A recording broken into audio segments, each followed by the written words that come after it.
সাদেক হোসেন খোকার যে বাসা, হ্যাঁ, সেখানে অবস্থানরত ছিল অপু সারা রাত।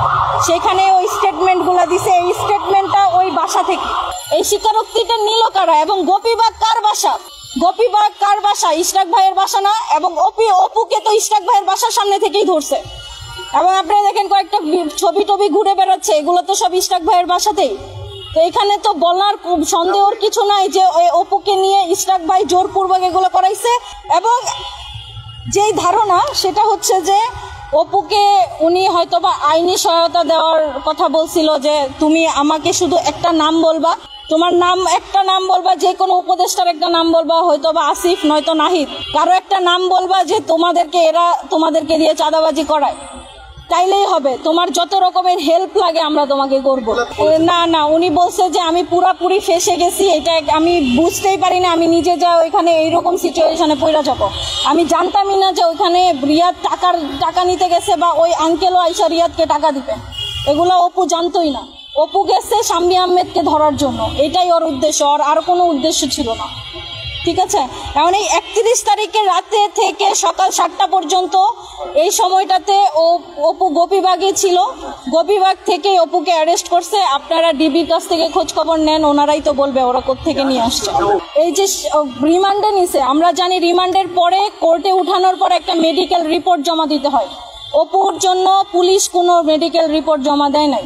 আমরা আবেদন করছিলাম মেডিকেল করার জন্য, সেটাও গ্র্যান্ট করে নাই। এই হচ্ছে অবস্থা।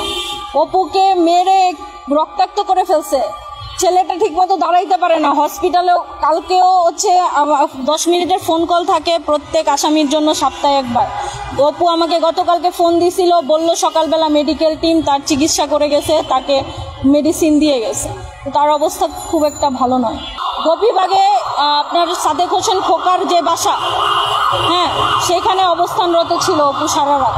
সেখানে ওই স্টেটমেন্টগুলো দিছে, এই স্টেটমেন্টটা ওই বাসা থেকে, এটাই সত্যি। অপুকে তুলে নিয়ে গেছে, নিয়ে গিয়ে ওইখানে সারা রাত দফায় দফায় ওর ভিডিও ধারণ করছে, একটু একটু করে অ্যাড করছে, এবং এই 14 দিন মাথায় এসে সেটা ভাইরাল করছে। কেন করলো? এতদিন কেন করে না? এবং আপনারা প্রশ্ন করতে পারেন যে আপু আপনি এতদিন কেন এগুলো সামনে আনেন নাই?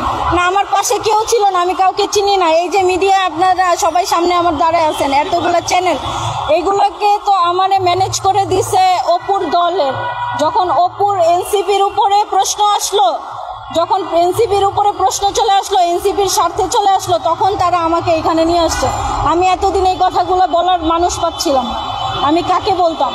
আমি আমার জায়গা থেকে যতটুকু অপুর জন্য করার অতটুকু করছি। এখন আমি জানি না যে আজকের পরে অপু সাধারণভাবে জীবনযাপন করার সুযোগ পাবে কিনা, তার নামে আরও মামলা মোকদ্দমা হইতে পারে, তারপরে হচ্ছে গিয়ে জামিন নাও হইতে পারে, সাজাও হয়ে যেতে পারে। আমি সবার কাছে অনুরোধ করব এগুলো যেন না হয়। ছেলেটা পুরোপুরি একটা মিডিয়া ট্রায়ালের শিকার হয়েছে, আপনারা এত কঠিন হইেন না আমাদের প্রতি।